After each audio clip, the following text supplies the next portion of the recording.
qualidade. Eu acho que é interessante a gente já assim, porque tem a Gassi e a Dinara ainda, que o mais engraçado é que exatamente um universo que é muito difícil para mim, e que eu queria ouvir, que é o universo do infanto juvenil. Beleza. Vou deixar outra pergunta aqui para responder depois, tá? Cristiane, então não presta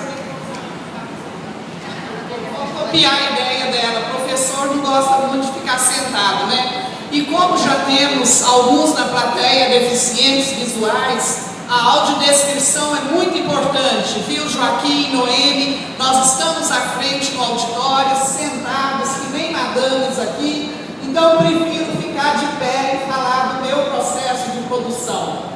Tudo é motivo para eu pegar um papel e uma caneta e escrever, então me identifiquei com cada fala. Se eu estou na igreja, ali dentro da missa, até o folheto da missa nas beiradas brancas, ali eu pego a caneta do marido e escrevo na hora. Hoje, vindo para cá, o carro parou no sinal aí perto da rodoviária, 3 cachorrinhos na janela do carro, eu bati uma foto rapidinho, que a cena foi a coisa mais linda. Morrendo de medo do motorista me xingar, né? Então, tudo é motivo para eu escrever vivências, experiências de coisas boas que eu vivo. Então eu sou melhor do lado da crônica.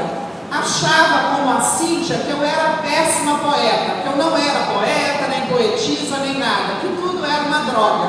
Porque um dia um escritor falou isso comigo: eu não vou publicar sua poesia no meu livro porque você tem um nome a zelar e sua poesia não está boa. E aquilo veio como um desafio. Eu falei, mas que atrevimento é esse desse escritor falar isso comigo? Eu vou provar para ele que essa poesia vai ser publicada sim. A TV Brasília lançou um concurso, demonstre o seu amor por Brasília. E eu mandei a dita poesia, Brasília, capital das leituras.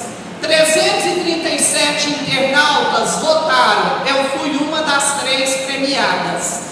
A partir daí, essa poesia negada por um escritor virou um fórum na Feira do Livro de Brasília. Já é o 6º fórum. E é nesse fórum que eu cadastro projetos literários. Então eu sou boa mesmo para cutucar o pessoal para escrever. E para incentivar a leitura desse pessoal já considerado escritor. Só que aí eu me deparei que começaram a me chamar de escritora também. Esse título me incomodou no início. Eu pensei, eu sou uma professora, eu sou uma incentivadora de leituras.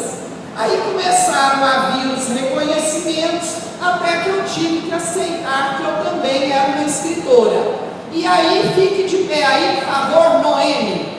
A Noemi é fruto da Biblioteca Braille, é cega, e lá está o seu filho do lado, também deficiente visual, que são escritores também. Por quê? Acabamos de ter a nossa poesia reconhecida na Conferência da ONU na Rio +20 e vamos lá receber nossa poesia no livro. E é um poema.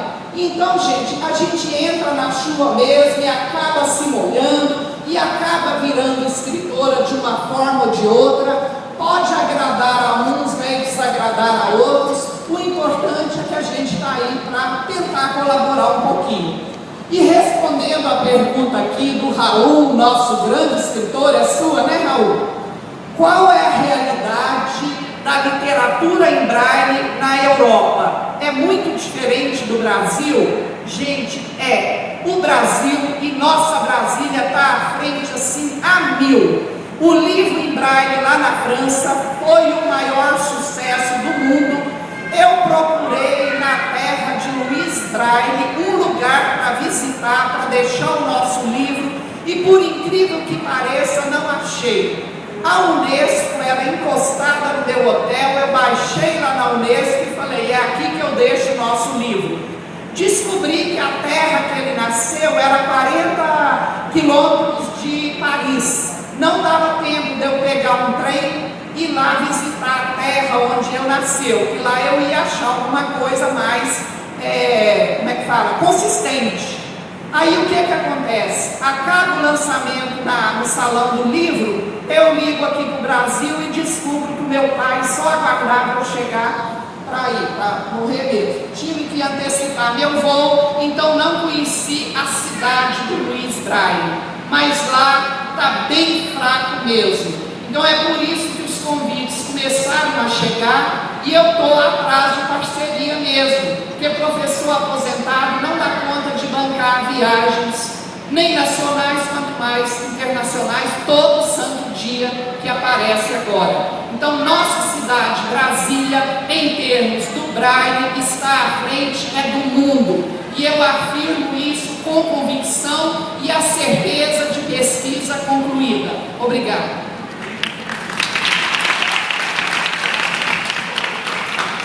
Processos criativos, né? Meu processo faz desde o isolamento, que uma vez a gente estava num hotel fora do Brasil e na madrugada eu levantei para não atrapalhar o meu marido que estava descansando.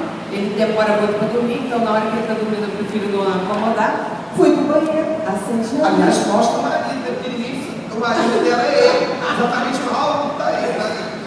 e comecei a escrever no banheiro, fechado, com a luzinha assim. Então ele vai desde o isolamento, onde quer que seja, até no momento que você está na rua, caminhando, sentada, conversando com o pessoal e vê um caminho de formigas e escreve sobre aquele caminho de formigas. Então, assim, ao ar livre, na terra, no campo, surgem todas essas coisas. Conte uma coisa para mim que eu queria saber de você. É porque, assim, eu já tentei, é muito difícil. Então, eu queria que você falasse, como é que uma pessoa que escreve para a criança sabe qual é a fala que a criança vai gostar. Porque às vezes a gente escreve sobre coisas da criança, mas não consegue falar na linguagem deles. Olha, digamos que para mim isso seja um pouco mais fácil devido à experiência. Eu sou filha mais velha, neta mais velha, tá? De 8 filhos, na minha época, de 16 primos, tá? Dei aula para criança bem pequena, desde maternal, tá? Eu tenho um senso maternal muito grande também. Eu trato os meus amigos, meus filhos que dizem: ah, mãe, você trata todo mundo como se fosse seu filho ou seu aluno, né? Porque também fui professora. Então é esse tipo de coisa.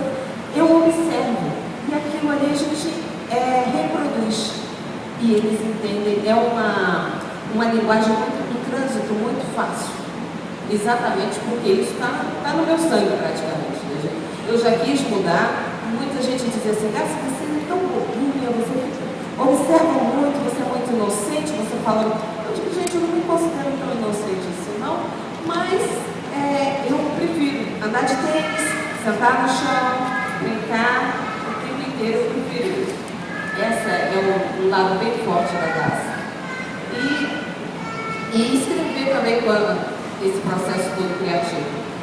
O livro Enigma, que é para jovem, ele nasceu quando eu estava com a minha filha caçula, amamentando. Então eu não podia me isolar dela, me isolei dos outros, mas ela era a única que ia comigo, mamando, ficando ao lado, enquanto eu hibernei escrevendo durante semanas.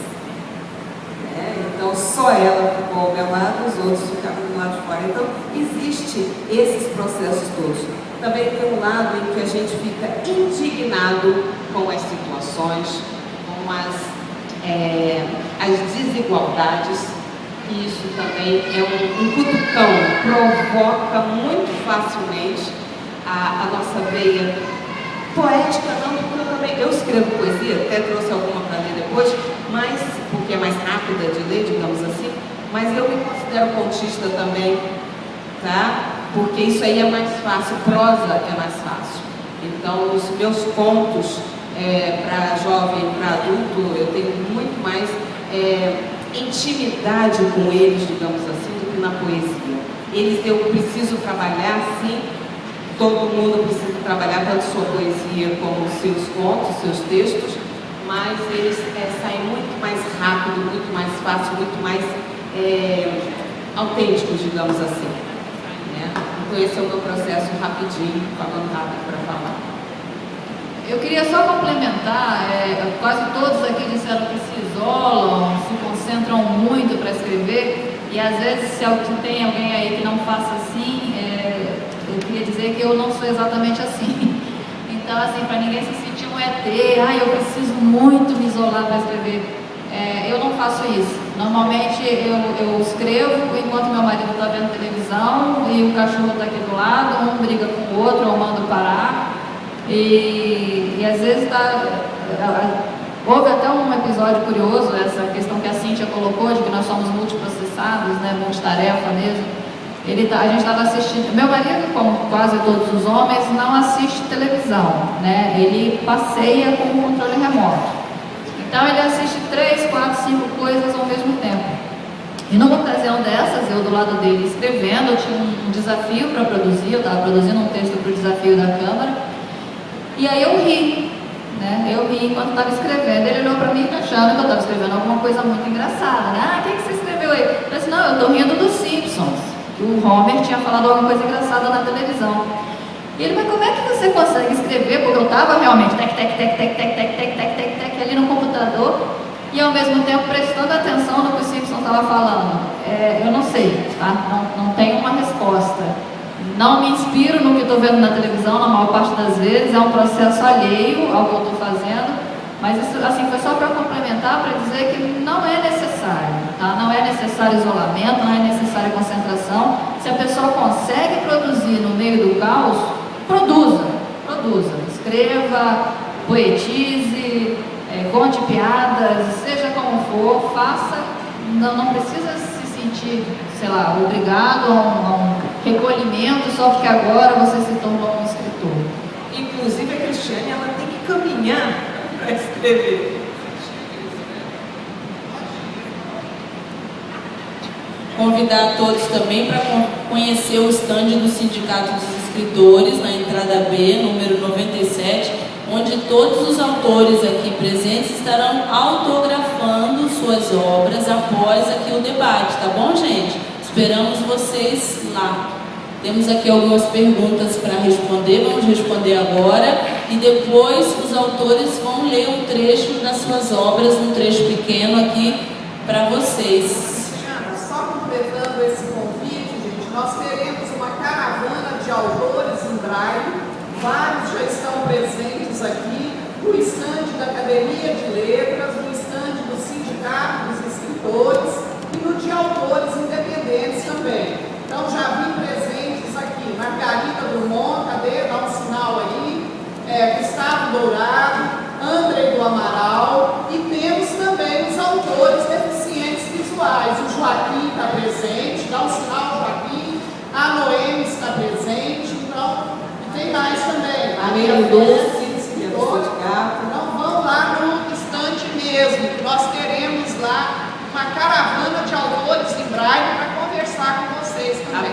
A Tonioli, que vai lecionar. E se o público tem ainda perguntas, tá? É a hora agora de finalizar as perguntas, vocês podem encaminhar aqui pra gente na mesa. Vânia, você quer responder suas perguntas?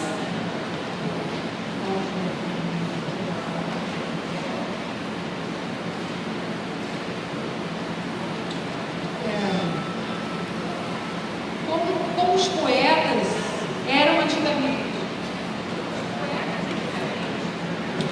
Os poetas antigamente, esses que... Foi a Juliana que fez essa pergunta? Minha neta. E então, os poetas antigamente eram... É uma palavra assim meio dura de dizer, mas eram meio mais mórbidos, vamos dizer assim, do que... Não precisa morrer para ser poeta, entende? E eles iam muito, eles passavam lá as noites bebendo e não dormiam. Eles geralmente, muitos deles morreram tuberculosos. Grande parte deles morreram tuberculosos e muitos jovens, como Álvaro de Azevedo, que morreu com 21 anos, com uma produção estupenda, entende? E a produção dele maravilhosa, entende? Mas nós não precisamos morrer, não precisamos estar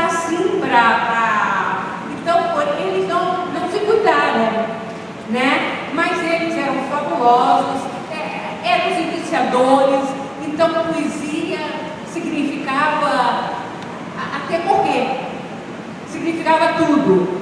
Nos meus poemas, por exemplo, eu faço um pouco de... Eu dou um aspecto de tristeza a certas poesias, mas eu sempre, no final, eu dou um grito de esperança, porque senão, né, as pessoas perguntam assim: ah, mas essa poesia é tão triste. Eu disse: mas a vida é triste, a vida é alegre, a vida tem sofrimentos, a vida tem felicidade, tem de tudo. Por que não descrever as tristezas? Não que a gente esteja lançando nas poesias, não é uma questão de desabafo, porque há técnicas também, mas é uma questão do que há na vida. A gente não pode escrever nada que não viu, que não tenha na vida, a não ser que a gente esteja compondo um personagem, e então a gente, né, vai criando um monte de coisas e tal. Mas, então é isso, os poetas de antigamente precisavam, eram maravilhosos, mas precisavam se cuidar um pouco mais, talvez de uma orientação.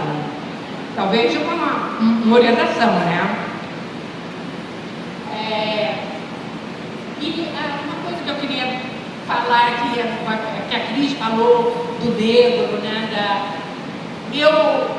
Eu praticamente fui criada com negro, porque na casa do meu avô tinham 2 negros, filhos dele de criação, que ele criou com o mesmo carinho da minha mãe e da minha tia. Ninguém desrespeitava, não. Mas, isso é apenas um preâmbulo. Mas eu queria ser da sua cor. Então, eu comecei desde pequena, eu morava perto da praia, no Rio, então eu ia à praia, assim, morbidamente, vamos dizer, desesperadamente. E as pessoas achavam que eu era muito morena, negra, sabe? Ou assim. Aí um dia eu disse assim: meu Deus, eu estou tendo um trabalho tão grande. E não está adiantando, Que não está adiantando, está estragando a pele, tá? Entendeu? Fui um dia a um dermatologista, ele disse: você quer estragar a sua pele? Então, desde esse dia, eu resolvi assumir a minha cor. Branquela mesmo. Ania, eu não aguento, eu tenho que contar um caso. Eu também tive esse desejo aos 20 anos, ao me casar. Pensei que ficando bem morena e ali no sol, dias e tal, ia agradar o marido, né? Ao contrário, ele me queria branca, como eu tô. Acabei com a minha pele na época e só ficou ali o sinal do biquíni, é claro, pensando que era o máximo, entendeu? E aí depois ele foi me contar: olha, você perdeu o seu tempo, que eu quero você branquinha mesmo, tá? Você não precisa ficar cozinhando no sol. Mas eu também sonhava em ter uma cor bonita assim e quase morri de tanto queimar. Pois é. Então eu estou respondendo a segunda pergunta aqui. Qual o espaço da mulher na literatura atual no Brasil, especialmente das escritoras? O seguinte,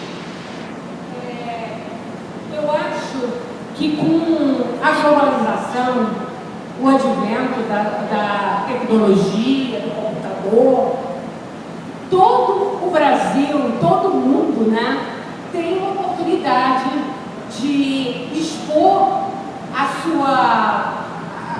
o seu dom, o que você quiser escrever. Eu acho que tem, porque tem muitos blogs que recebem as poesias, as produções das escritoras e dos escritores. No meu mesmo, eu tenho mais de 2.000 escritores dentro do portal. Então eu acho que isso se estendeu ao Brasil todo. Havia muita dificuldade antes, quando não havia, até no interior, né? cidade, porque tinha que vir para o Rio, tinha que ir para São Paulo, ou até mesmo para Brasília, para poder conseguir alguma coisa. Eu acho que hoje o campo das escritoras está muito grande, apesar do que eu disse, de ainda haver uma dificuldade. Então é isso.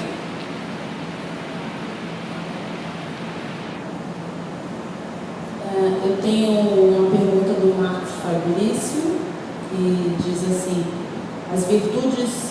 Antes eu quero agradecer ao público presente, né, que está com a gente aqui esse tempo todo, atento.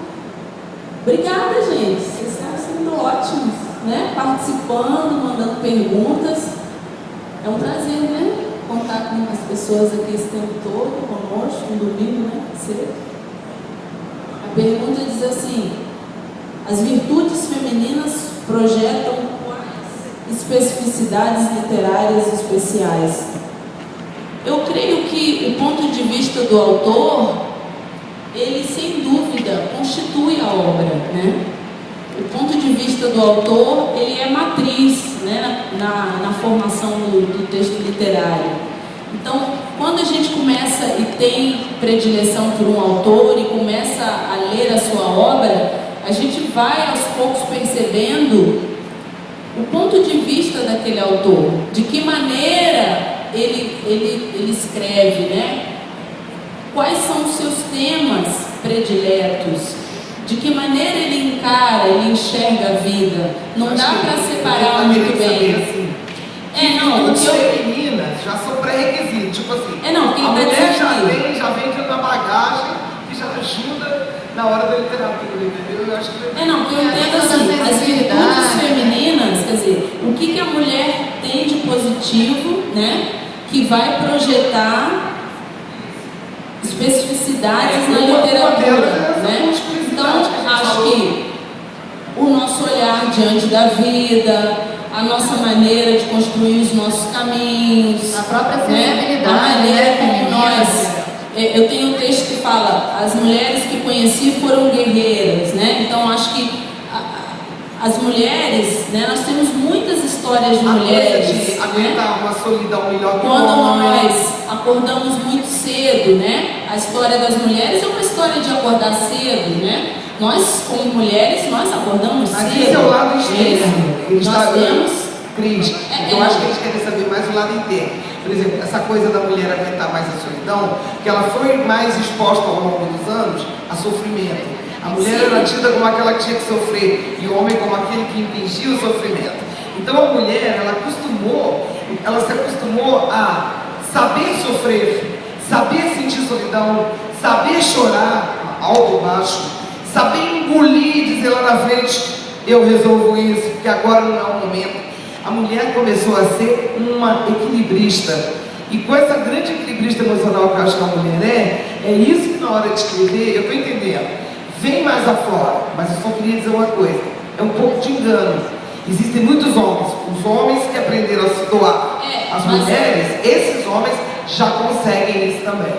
Tá? Aí eu acho que são dois lados, né? Porque talvez eu esteja abordando um lado, você está abordando o outro. Os dois lados são bons para ele, né? Porque você fica com os dois lados, que tem a multiplicidade da mulher, que eu acho que é coisa boa, né? Porque aí você ficou com dois lados muito bons, você ficou com o meu e o da Cíntia, que eu acho que te contempla pra caramba, né? Isso é o legal da mulher, que nós somos múltiplas, ó. Beijo. Tem mais uma pergunta aqui para responder. Qual a diferença entre a escrita da mulher branca e a escrita da mulher negra? Também é do Marcos, é da Poliana essa pergunta. Essa diferença existe? É perceptível na escrita, leitura da obra? Olha só, eu acho que existe sim, e quando a gente vai escrever, a gente tem alguns temas. Por exemplo, eu tenho um texto que se chama Banzo, né? E muitas pessoas me perguntam: o que é banzo, né? Então eu acho que a escolha dos temas é um ponto que diferencia a literatura negra da literatura não negra. As palavras que nós utilizamos, que são colocadas especificamente nesses textos para recuperar essa ancestralidade negra, o ponto de vista, né? Porque nós tínhamos dentro da literatura vários textos onde os personagens negros, quando apareciam, eles não apareciam como sujeitos, eles apareciam muitas vezes como objetos, mas não tinham voz, né? Para dizer, olha, eu tinha histórias com Maria, Joana e uma negra. Aquela negra muitas vezes não tinha nenhum nome ali dentro daquela história, né? E ela não tinha a oportunidade de dizer, olha, eu penso assim, eu tenho algo a dizer, eu quero também contar a minha história, né? Então, eu tenho um nome, eu tenho uma história. É como eu falo, o problema não é ser a empregada da novela, não é esse o problema. O problema é a empregada da novela não ter uma história, não ter um passado, não ter uma memória, né? Então, essa é a grande questão, porque a gente não discute que personagem que vai fazer. O que discute é, esse personagem ele tem um contexto, ele tem uma tridimensionalidade? Se tem, todos os personagens são válidos, né? Então, eu acho que nesse sentido é que a literatura negra aparece. Então, eu creio que sim, existe uma diferença. Agora, nem todos os autores negros, isso também é importante considerar, escrevem com um ponto de vista favorável ao negro, né? Porque eu já vi, e há uma grande discussão sobre isso, de autores negros que quando escrevem não são negros. Eu quero deixar isso bem claro, tá? Porque aí é uma grande discussão. Então, quando eu coloco isso claramente, existe uma diferença sim entre um autor negro, né? A diferença entre a escrita da mulher branca e a escrita da mulher negra, desde que essa escrita da mulher negra esteja comprometida com os valores da negritude, com a ancestralidade, né? Como eu digo, quando você vai batizar seu filho com um nome africano, você está se comprometendo com toda uma história, com todo um passado, né? Que diz respeito a todo brasileiro, não só os brasileiros negros, né? Diz respeito à nossa história enquanto país. Então, a africanidade, ela não é uma herança só da Cristiane, é uma herança de todos os brasileiros, né? Então, a negritude não é um patrimônio da família da Cristiane, é um patrimônio de todos nós que estamos aqui sentados, que faz parte da história do nosso país, não é isso? Então, isso, o futuro é que tudo isso esteja contemplado como um todo, né? Mas, exatamente, é a humanidade que se procura, né? Dentro dessa literatura. Tem uma pergunta aqui, que veio da escritora Margarida Drummond, e ela pergunta o seguinte: sabe-se que é um sério problema para o autor independente conseguir bons espaços para a venda de seus livros. Assim, o que poderíamos fazer para minimizar ou resolver a questão? Tá? E como o sindicato pode ajudar? Se o sindicato pode ajudar nisso, o sindicato dos escritores. Escritor independente e escritor iniciante e todo tipo de escritor. Nós temos que usar, ou então em qualquer outra profissão, eu acho que passa por isso, a divulgação. Quem não é visto não é percebido, quem não é lido não é percebido, não é visto. Tem umas frases assim, quem não é visto não é lembrado. Isso. Então o que acontece? Nós temos que usar todos os tipos de mídia, todos os tipos de divulgação que pudermos. E isso não é só com relação aos escritores, é com relação a todo tipo de profissão. Se eu vendo meu bolo, tá, caseiro e tal, eu tenho que começar a divulgar esse bolo, e persistir. Só a persistência, a perseguição por um objetivo é que faz com que esse objetivo cresça e apareça, né? E que seja comentado. Tá, então, eu vou falar uma coisa rapidinho. Ontem eu participei dessa aula e o Henrique, que é um grande patrocina, ele estava contando que a Cássia Eller, quando ela levava os termos dela no Correio Brasiliense, o povo dizia assim: saco! saco, lá vem aquela mulher que é um saco.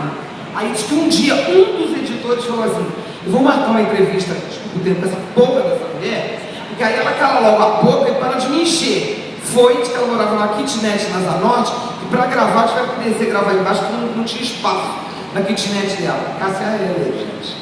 E ela era uma chata, ela levava e dizia: ouve aí. Diz que ela falava assim: ouve aí. Não, ouve aí. Você não ouviu, ouve aí. Mas tem um autor também, eu não vou me lembrar o nome dele, um dos nossos maiores escritores, que ele parava na porta da livraria e a pessoa estava ali olhando aqueles livros do stand e você conhece o fulano? Que era ele mesmo. Excelente, excelente. Olha aqui. Aí apresentava o livro, a pessoa lia um trechinho. Eu não lembro o nome dele, eu sou terrível, minha cabeça não vale nada.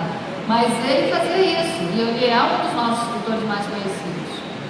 Gente, quando eu fui fazer esse primeiro livro aqui, até processo falaram comigo que eu não era bibliotecária e simplesmente uma professora. Como que eu botaria um título revolucionando bibliotecas? E aqui eu falo que é a junção do professor com o bibliotecário que garante, né, o sucesso de uma biblioteca na escola.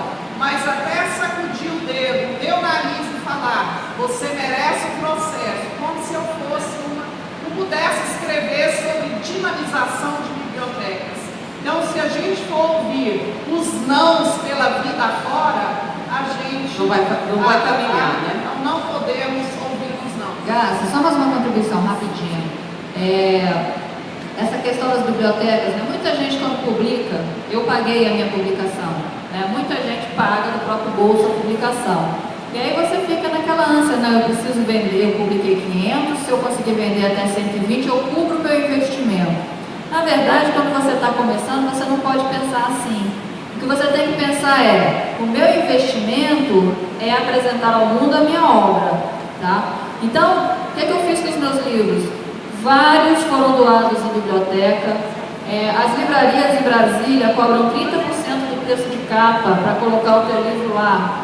Vai lá, se cobrar 60%, vai lá, coloca o teu livro, tá? O teu primeiro livro você vai praticamente vai pagar todo, quando muito você vai receber um trocadinho, o seu segundo a mesma coisa, o terceiro a mesma coisa. De repente, a partir do quarto, você vai começar a observar que a coisa está mudando, né? Principalmente se você estiver sempre preocupado em divulgar, aparecer nos eventos. E a questão do sindicato, ele também te permite ser conhecido por mais pessoas, né? Você consegue ter mais contato com outros escritores e aí com eles você começa a ter parte contato de com um coletivo, né? E a parte do sindicato, digamos assim, o sindicato tem várias propostas para colaborar e divulgar. Tem um site do próprio sindicato, dali tem links para outros blogs, o Facebook, eu estou achando uma maravilha, encontrei criança da minha infância, amigas da minha infância. Então, assim, o site da Vânia Diniz. Então, assim, dentro do site do sindicato é uma coisa, os jornaizinhos, os eventos em que a gente sempre participa, recebendo todos os escritores sem menosprezar ou dividir, ou, sabe, elevar um e menosprezar o outro, de maneira alguma. O sindicato sempre esteve aberto para receber todos, com a colaboração da ALB, da Academia de Letras do Brasil, todos os escritores iniciantes, inclusive, principalmente no caso. E com relação ainda à questão de divulgação, não é só no Brasil que, como a Dinorá pôde perceber, que existe essa, digamos assim, essa luta, essa dificuldade para o escritor se projetar. Fora daqui, também, a Dinorá falou, existe a mesma problemática. As pessoas que já estiveram fora podem atestar isso também. Então, assim, o sindicato está fazendo o papel dele, é o papel de formiguinha, e as pessoas vão se juntando e cada um, particularmente, tem que divulgar a sua obra, tá? Eu, particularmente, vou à escola, porque eu tenho muito livro infantil, então vou à escola fazendo isso. Assim, eu sou uma que posso falar que os espaços que eu tenho conseguido são pelo sindicato. Eu tenho o meu livro publicado, foi pelo Fundo de Apoio à Cultura, ganhei o projeto, o GDF pagou 1000 exemplares, que legal, bacana. Aí você olha e fala assim, agora, o que eu vou fazer com isso? O que eu vou ler? Ainda tive problemas, meu livro deu problema de impressão, enfim, coisas. Mas é isso que você falou, o sindicato tem me convidado para coisas, eu tenho participado através do sindicato, e as pessoas que eu conheço do sindicato é que estão também me ajudando a ir para frente. Então, uma coisa legal que você falou, não esqueçam de que para ir para frente você tem que optar, você quer vender seu famoso, desculpe, Paulo Coelho, ou você quer demonstrar sua obra. Se você quer mostrar sua obra, você primeiro vai pagar muito por ela, mas você vai colocar sua obra como fortaleçam o sindicato, fortaleçam uma academia, gente, porque são as instituições que acabam conseguindo fazer com que você tenha também visibilidade. Eu espero ter respondido a sua pergunta, Margarida. Eu tenho uma resposta aqui. Realmente, muito difícil responder. E as mulheres brasileiras têm sido um extraordinário exemplo de liberação e igualdade. Mas em muitos lugares na África e em países islâmicos persistem imensas diferenças. Como será a solidariedade internacional? Olha, o nosso trabalho aqui, como a Graça falou, o nosso trabalho é de formiga mesmo. Por exemplo, eu divulgo autores de todo mundo. Eu não divulgo só autores brasileiros. Agora, na África, os países islâmicos, é difícil tudo, né? Tudo está complicado. Eu tenho um amigo que é diplomata, que ele diz: a gente pensa que a mulher está liberada, que a mulher está num caminho assim só de subida, mas a quantidade de escravas brancas, a quantidade de pessoas que apanham, ficam no Brasil mesmo, que ficam aqui dentro do limite do marido, são muitas. Então, o que a gente tem que fazer eu torno a dizer, é usar hoje a globalização. A gente usa e começa a fazer baixo-assinado, começa a fazer assim muitas coisas para ir libertando, né? Agora, exatamente, proceder diretamente, isso aí é realmente possível, né? Agora, a gente tem que aproveitar essa globalização que eu acho, sim, que os países que têm mais conhecimento e tal, eles estão na frente mesmo. Mas estamos caminhando para isso. Estamos caminhando para aos poucos chegar até lá. Tá? Pessoal, nós encerramos então as perguntas, recebemos aqui algumas últimas perguntas. Nós convidamos vocês então para acompanhar a gente até o stand, onde nós vamos responder individualmente essas perguntas, tá bem? Nós vamos agora fazer a leitura dos trechos de cada uma das autoras, tá? E nós temos aqui também um convite que nós recebemos da Nazaré Turgnoli. A Nazaré está fazendo um convite para todas as componentes da mesa para participação no 11º Encontro Internacional de Escritoras no Brasil, em 2014. Ela foi eleita presidente no 10º encontro realizado no Panamá, em março desse ano, onde o Brasil foi eleito sede do próximo Encontro Internacional de Escritoras. O convite da Nazaré foi para todas as participantes da mesa. Nós estamos agradecendo o convite. Muito obrigada, Nazaré, muito obrigada. Então vamos agora fazer a leitura do trecho. Só uma frasezinha. Eu quero também aqui, no público, agradecer a Nazaré, que eu fui uma das pessoas citadas lá no Panamá, né, nesse congresso que ela foi, e com uma poesia minha também. Né? Então eu queria falar isso. Muito obrigada, Nazaré.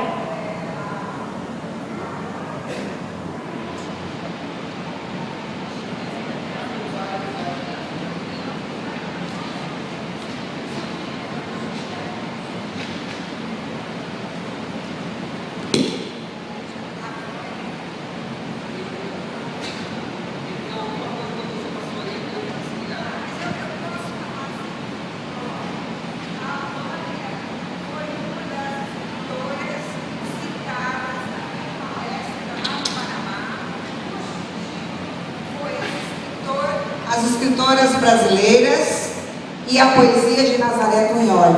Então eu falei sobre as nossas campeãs de venda, que todo mundo conhece, as mais famosas, e falei de algumas do Centro-Oeste, que eu conheço, que eu gosto. Inclusive, Vânia, declamei o poema dela, o soneto Como Te Precinto. Não é isso, Vânia? E foi muito aplaudido.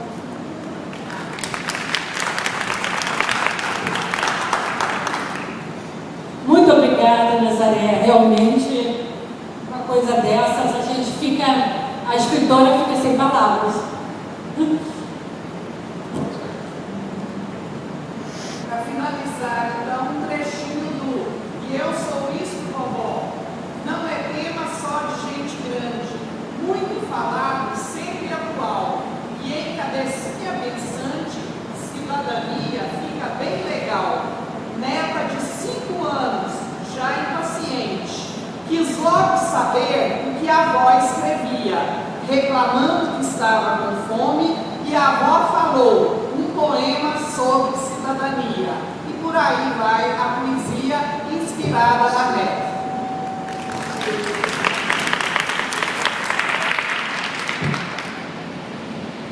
Bom, já que ela falou uma poesia de criança, eu vou começar com adulto também. Jornada. Que mensagem hei de deixar? Lutei para nascer quando me diziam, nesse mundo. Lutei para crescer amamentada com água e farinha. Lutei para sobreviver numa realidade hipócrita desigual. Briguei para construir onde nada existia além de lágrimas. Briguei para modificar o que já haviam feito. Briguei para criar uma nova realidade na terra atual. Amei com o corpo todo meu cavaleiro andante errante. Amei com a alma inteira o secreto e o público por trás do sorriso. Amei com o espírito infinito o dia e a noite, o feio e o bonito contidos em mim. Que mensagem hei de deixar? Lutei, briguei, amei, por isso vivo.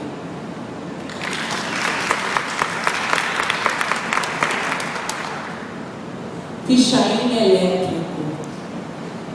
Naquele dia, meu pichain elétrico gritava alto, provocava sem alisar ninguém.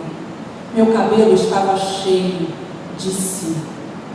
Naquele dia, preparei a carapinha para enfrentar a monotonia da paisagem da estrada e seguir de cara para o vento, bem desaforada, sem esconder volumes nem negar raízes. Pura filosofia, meu cabelo escuro, crespo, alto e grave, quase um caso de polícia em meio à pasmaceira da cidade. Incomodou identidades e pariu novas cabeças. Abaixo a demagogia, soltei as amarras e recusei qualquer relaxante. Assumi as raízes, ainda que brincasse com alguns matizes, confrontando meu pichain elétrico com as cores pálidas do dia. Pichain elétrico.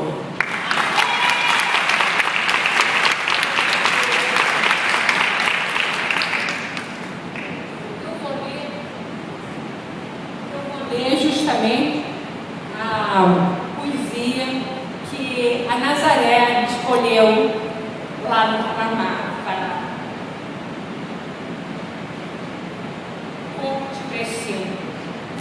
Eu te presinto em todas as horas, nos momentos de maior emoção, quando meu coração rememora o afeto transformado em paixão. Eu te presinto no instante de ternura, nas lembranças de todos os devaneios, naquele gesto de incontida doçura, em que o espírito se desprende em enleios. Eu te presinto na intensa alegria, nos profundos recolhimentos d'alma e nas crises em que anseio calma. Eu te presinto na variedade de cada dia, na explosão do desejo oculto e vigoroso e na expressão do sentimento carinhoso.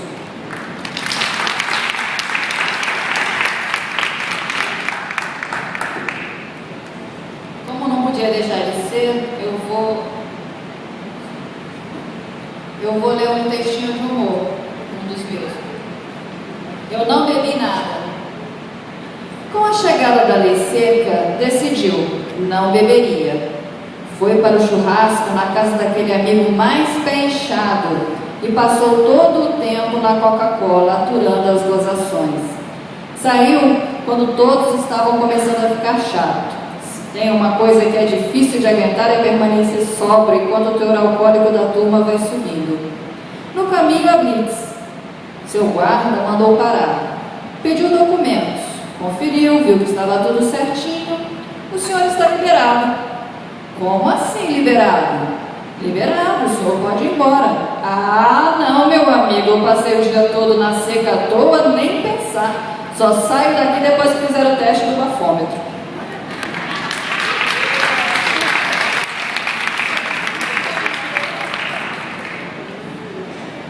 Ai, gente, eu falo que não sou do poema, vou de poema porque conto não dá e crônica também é muito grande, né? Então, é um curtinho. Acho que eu vou falar um minutinho. Tem esse negócio, eu estou lendo isso aqui. Me traga o clima. Sol de julho.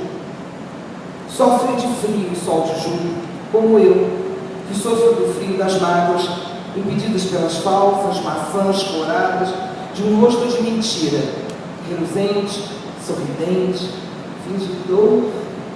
Busco um casaco quente que cubra tristezas, faltas, ombros arriados, um pano feito de lã de abraço que se enrosque na alma, na vida, ou cubra de calor minha descrença, meu tédio, minhas veias geladas, enquanto eu espero, estapeando o líquido esvaziado.